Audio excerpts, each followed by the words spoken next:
Aquí inicia la fosa escéptica, un lugar para ejercitar la mente con Charlie Aguilar. Hola, amigos de Pensamiento Profundo. Pues me voy a atrever a decir algo que les va a sacar más de un par de ronchas a alguno que otro religioso, en especial al creyente cristiano. Amigos cristianos, tengo que decirles que su vida es un verdadero desperdicio. Pero los apologistas, esos individuos dedicados a defender su fe de los pecadores, blasfemos y de aquellos que atacan su frágil sistema de creencias religiosas, pues quiere voltearnos el sartén y hacernos ver a todos nosotros, los que no creemos en esas tarugadas de dioses, vírgenes, santos y demás inventos, como que nuestra vida es la que es un desperdicio. Nos dicen que vivir como ateos es absurdo. Y ha demostrado en otros vicios que los intentos de los religiosos de intentar hacer ver al ateísmo como algo absurdo no tienen ningún fundamento. Los apologistas también asumen, sin aportar argumentos razonables, que, si aceptas el cristianismo como tu forma de vida y sigues todos sus dogmas y mandamientos, tu vida mágicamente deja de ser absurda. ¿Podrían estar estos atarantados en lo correcto?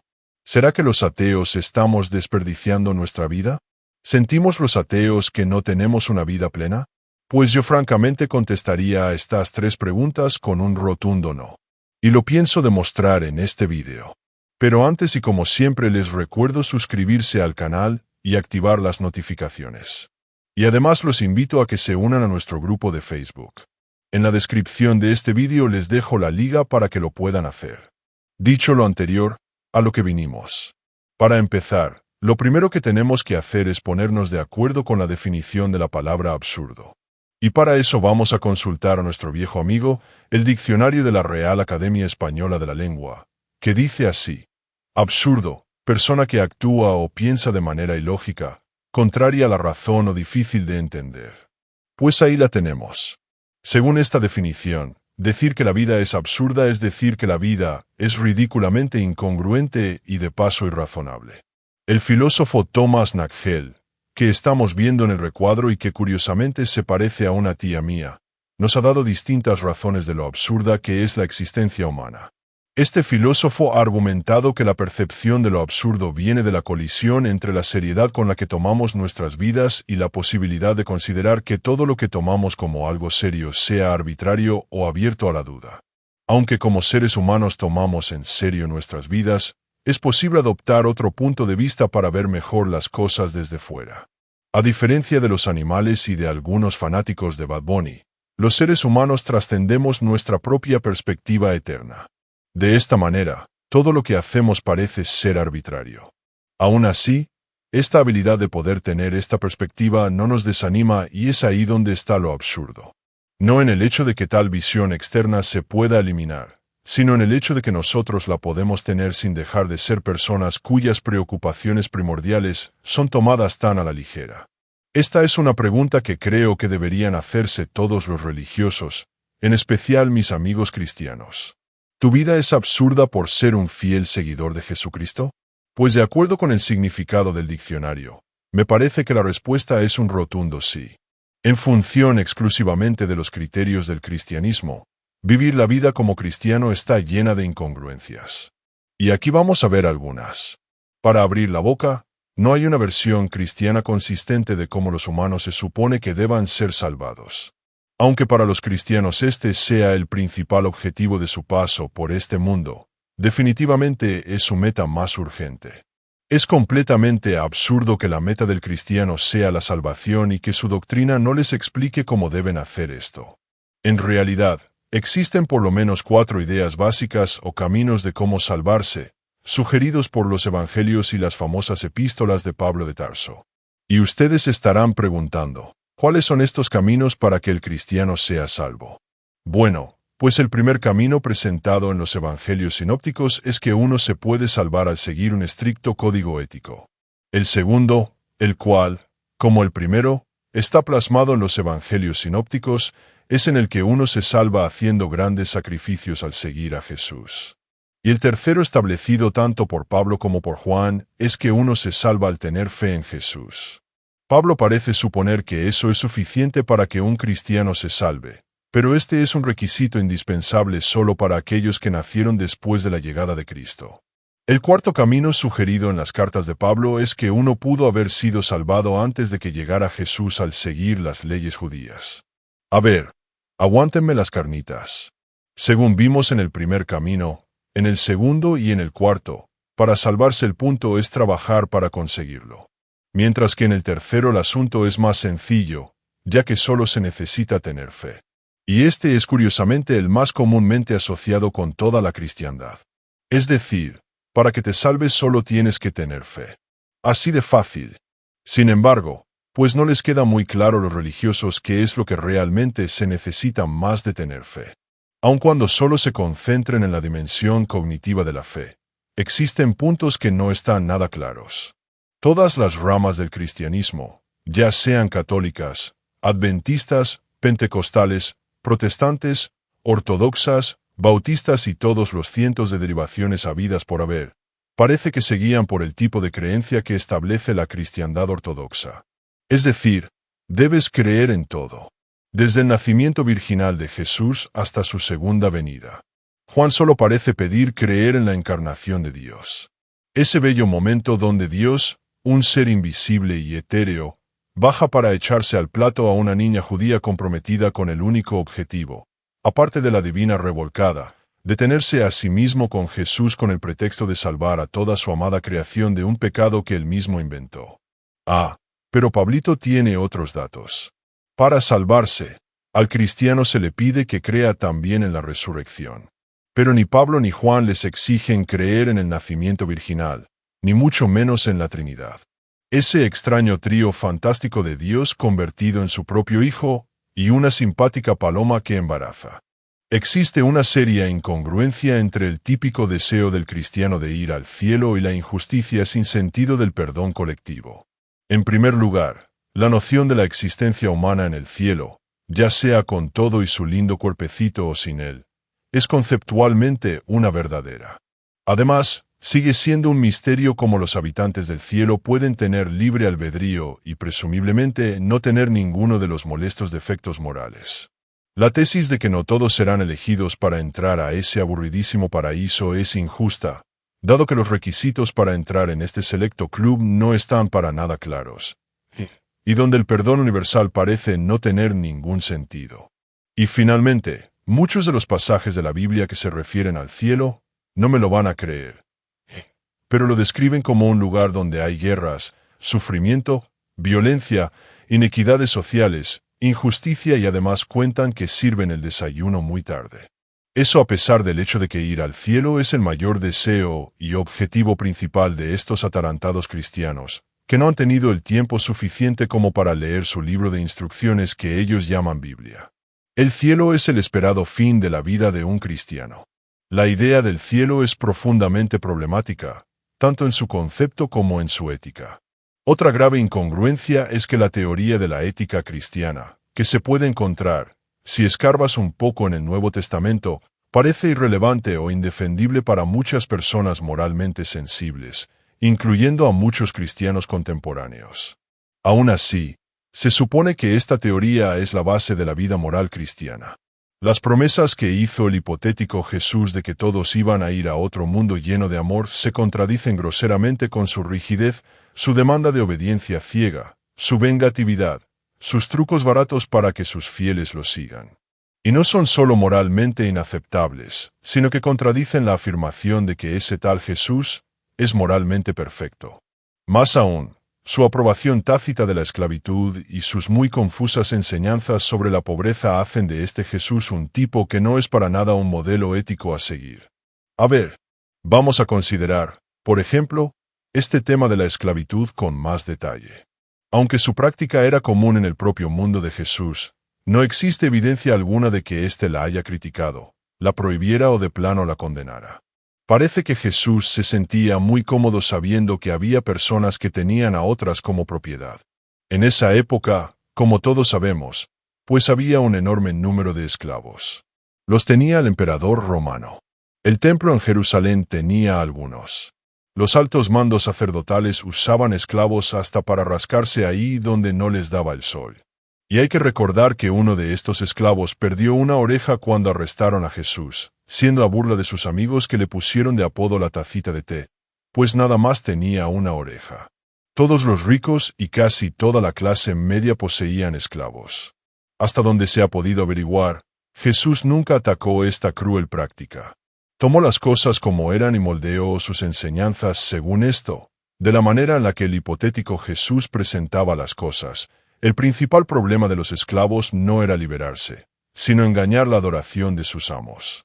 Parece que hubo una revuelta de esclavos en Palestina y en Jordania durante la juventud de Jesús, según lo narra el historiador Flavio Josefo. Así que un líder de una de estas revueltas y que además hiciera milagros se hubiera traído a una gran cantidad de público, cosa que no sucedió en el caso de Chucho. Si él hubiera denunciado la esclavitud o prometido la liberación de todos los esclavos, seguramente tendríamos un testimonio claro de todo esto y de paso de su existencia. Pero nada, no existe ni una sola declaración de Jesús en contra de la esclavitud. Así que lo más probable es que Jesús, de haber existido, pues no le importaba ni medio pepino el sufrimiento humano. Además, si Jesús se hubiera opuesto francamente a la esclavitud, lo más probable es que sus primeros seguidores hubieran continuado, pues, esparciendo sus enseñanzas sobre este tema. Sin embargo, el buen Pablo, que se ve que se metía harto pastito vacilador y otros escritores cristianos de la época, les dijeron a los cristianos que continuaran con la tierna práctica de esclavizar gente y al esclavo le pedía obediencia y respeto hacia su amo. No sé a ustedes, pero para mí es absurdo entonces presentar a Jesús, que tácitamente aprobó la esclavitud como un modelo de la moral cristiana. Bueno, pero además de todo lo que hemos visto hasta este punto, vamos a concentrarnos ahora en lo que es considerado para muchos la esencia de las enseñanzas de Jesús. Específicamente hablaremos de ese mandamiento que nos dice que debemos amar a nuestro prójimo. Este mandamiento tiene hartos problemas. La falta de claridad del mandamiento le permite a los cristianos interpretarlo de muchas maneras. Algunas tienen implicaciones inaceptables y otras son tan vagas que es imposible saber lo que significa realmente ese intrincado mandamiento. Es inaceptable que el mandamiento ético por excelencia del cristianismo tenga tantas interpretaciones y significados. No existe una teoría convincente de la resurrección. Esto es saber realmente por qué Dios hizo todo lo que hizo. Desde embarazar convertido en paloma a una jovencita judía para tenerse a sí mismo hasta ese baño innecesario de sangre que significó su crucifixión. Y luego, como cereza del pastel, el inútil show que hizo al resucitar. Aún así, sin esto, la visión cristiana no tiene sentido, y por consiguiente, la encarnación, muerte y resurrección no tienen razón de ser. Todas las teorías importantes de la resurrección tienen muchos y serios problemas. En particular, me gustaría evidenciar cómo los religiosos fallan estrepitosamente cuando quieren explicar por qué Dios sacrificó a su Hijo siendo el mismo para la salvación de los pecadores. Y cómo los religiosos hacen tantas maromas al tratar de explicarlo y al final del día hacen ver este sacrificio como algo arbitrario y sin sentido. No aportan una explicación adecuada de la encarnación, muerte y resurrección de su tierno amiguito imaginario. Para ilustrar esto que les estoy diciendo, les voy a poner de ejemplo la increíble y nunca bien explicada teoría del rescate, la cual durante aproximadamente los primeros años de la historia del cristianismo, pues fue la teoría más popular que trataba de explicar la resurrección de Jesús. En la versión cruda que tenían los primeros pensadores cristianos, la teoría del rescate asume que él era dueño de la humanidad y que sus derechos de posesión no podían ser ignorados. Entonces, Dios acepta pagar un precio, la muerte de su propio Hijo, que es el mismo, para rescatar a la humanidad de las garras del chamuco, en este caso de las pezuñas. Él, viendo que esto era un gran negocio, acepta la oferta porque cree ilusamente que tendrá a Jesús como premio. Sin embargo, Dios engañaba hábilmente al Dios sabe, porque lo sabe todo, por algo es omnisciente, que le está haciendo esta oferta a él y que éste no podrá quedarse con Chuchito como premio. Consecuentemente, el hijo escapa de los malignos poderes del patas de cabra y se reconcilia con su papá. Curioso, ¿verdad? Un Dios que se reconcilia con él mismo. En versiones posteriores más sofisticadas, por ejemplo, la versión de San Agustín, Se ve que se metía hierba de muy baja calidad y que le encantaban las maromas cuando quería explicar lo inexplicable. Él es engañado no por Dios, sino por su propio orgullo, en particular, es derrotado por su propia maldad. Consecuentemente, la justicia de Dios es preservada. Esta loca teoría, obviamente, tiene más problemas que los que tiene un daltónico jugando al cubo de Rubik.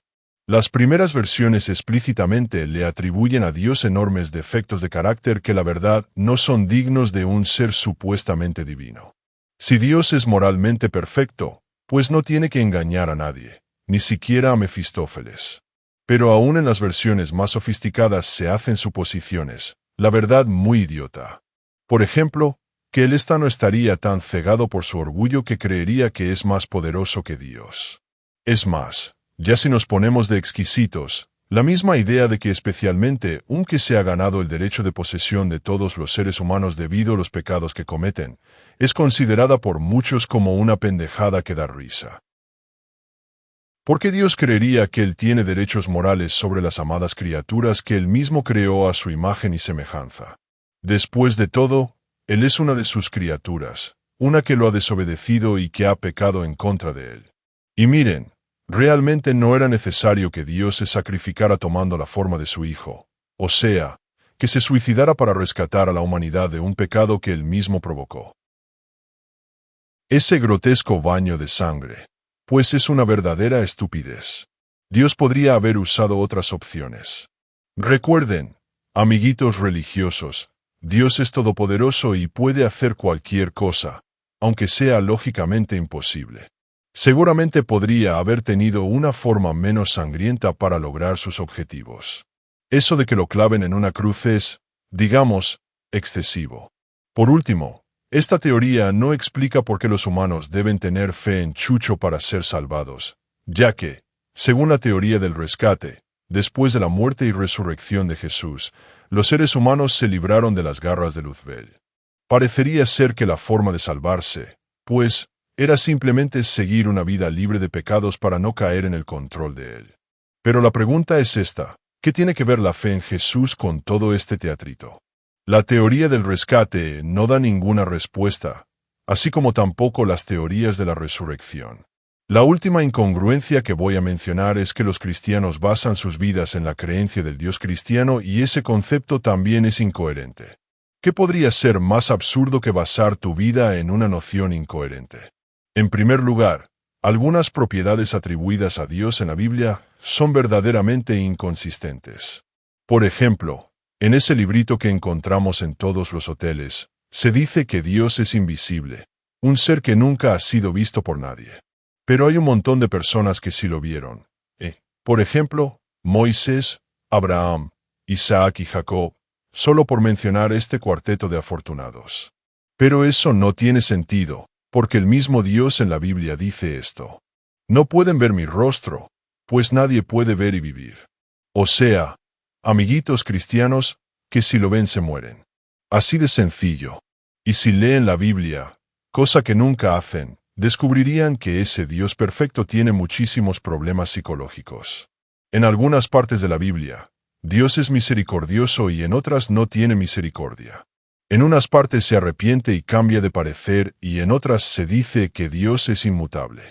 O sea, que no puede cambiar ni siquiera de calzones. A veces es un ser que engaña y causa maldad. A veces dice que Él nunca es malo. De verdad que si yo conociera a alguien así, le recomendaría la ayuda inmediata de algún profesional de la conducta humana, porque con ese carácter que se bota, pues no lo quisiera tener ni de vecino. Ya hice un vídeo donde hablo de las supuestas cualidades de este Dios judeocristiano, pero veamos brevemente una que me parece la más divertida de todas, su omnisciencia. Dios es omnisciente, es decir, que Dios lo sabe todo. Posee por esto todo el conocimiento que haya existido, que existe y que existirá por toda la eternidad. Ahora, los filósofos han distinguido tres tipos distintos de conocimiento: proposicional, procedimental y conocimiento familiar. Se los voy a explicar brevemente a todos aquellos religiosos que tienen una Biblia, pero que solo la usan para nivelar una mesa coja. El conocimiento proposicional es saber que algo es analizable como una creencia verdadera de algún tipo. El conocimiento procedural es un tipo de habilidad que se adquiere mediante el estudio y la observación y no es reductible al conocimiento proposicional. Finalmente, el conocimiento familiar es el que se da por contacto directo con algún objeto, persona o fenómeno. Ahí les veo un ejemplo por si todavía no les ha quedado claro. Si yo digo, por ejemplo, que conozco al señor Martínez, implica que tengo más que un conocimiento proposicional detallado sobre el señor Martínez y que tengo un contacto directo con él. De la misma forma, decir que conozco la pobreza implica que, además de un conocimiento detallado proposicional de la pobreza, tengo experiencia directa de ella. Entonces, decir que Dios lo sabe todo es decir que Dios tiene todo el conocimiento, ya sea proposicional, procedimental o familiar. Sin embargo, las implicaciones de esta afirmación de la existencia de Dios no son analizadas por el creyente promedio.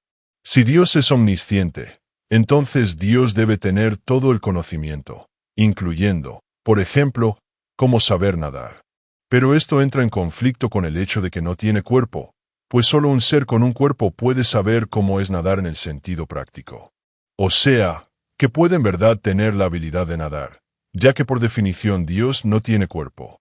El atributo de Dios de no tener cuerpo y su atributo de ser omnisciente están en un conflicto sin solución.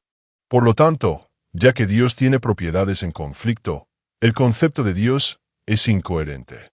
La propiedad de saber todo también entra en conflicto con ciertos atributos morales comúnmente atribuidos a Dios. Pues si Dios es omnisciente, entonces Él tiene el conocimiento directo de todos los aspectos de, por ejemplo, la lujuria y la envidia. Un aspecto de la lujuria es el sentimiento de lujuria y otro aspecto de la envidia es el sentimiento de envidia. Sin embargo, una parte del concepto de Dios es que Él es moralmente perfecto y ser moralmente perfecto excluye, por definición, todos los sentimientos asociados al pecado. Consecuentemente, el concepto de Dios es incoherente. Un ser perfecto no puede también, por definición, tener esos sentimientos pecadores. ¿Qué podría ser más absurdo que este concepto de Dios? Por lo tanto, el concepto central de la vida cristiana es Dios, y este concepto es incoherente. Pero veamos lo que opina uno de los más grandes filósofos de todos los tiempos. Me refiero al filósofo argelino francés Albert Camus. Camus rechazaba la cristiandad porque autoriza el salto conceptual de la fe. De todos modos, era importante ver que si la gente realmente tiene las tres expectativas que él les atribuye, la cristiandad lo decepcionará y la vida será absurda aun si siguen la cristiandad. Primero, el universo mismo, aun desde la perspectiva cristiana, no es una criatura sensible y no ama ni sufre. Algunas criaturas del universo son sensibles y si la cristiandad está en lo correcto, el creador del universo también lo está. Pero esto aparentemente no satisface a los seres humanos, que quieren que el universo sea sensible. Segundo, la cristiandad no enseña que todo puede ser descubierto o resumido en un solo principio. Pero esto es, según Camus, lo que esperan los seres humanos. Finalmente, a excepción de algunos místicos y panteístas cristianos, la cristiandad enseña que el universo es el uno y que nuestras mentes son parte de ese uno. Sin embargo, según Camus, eso es lo que los seres humanos esperan. Así que, aun aceptando lo dicho por Camus, la vida cristiana sigue siendo absurda. Existe tensión entre lo que enseña la cristiandad y lo que los humanos esperan. Y esta tensión es precisamente lo que Camus cree que la hace absurda. Las ideas cristianas de salvación, cielo, ética, resurrección y Dios son profundamente problemáticas y la vida siguiendo estas ideas es absurda en términos de la definición ordinaria del diccionario, del concepto de lo absurdo. Sin embargo, los análisis filosóficos de lo absurdo realizados por Albert Camus muestran que la cristiandad, pues, no es mejor que el ateísmo. Bueno, pues creo que esto es todo lo que tengo que decir al respecto. Así que podéis ir en paz, que este vídeo ha terminado. Espero que haya sido de su interés y utilidad. Nos vemos en el próximo. Un abrazo. Esto fue Pensamiento Profundo. Chao.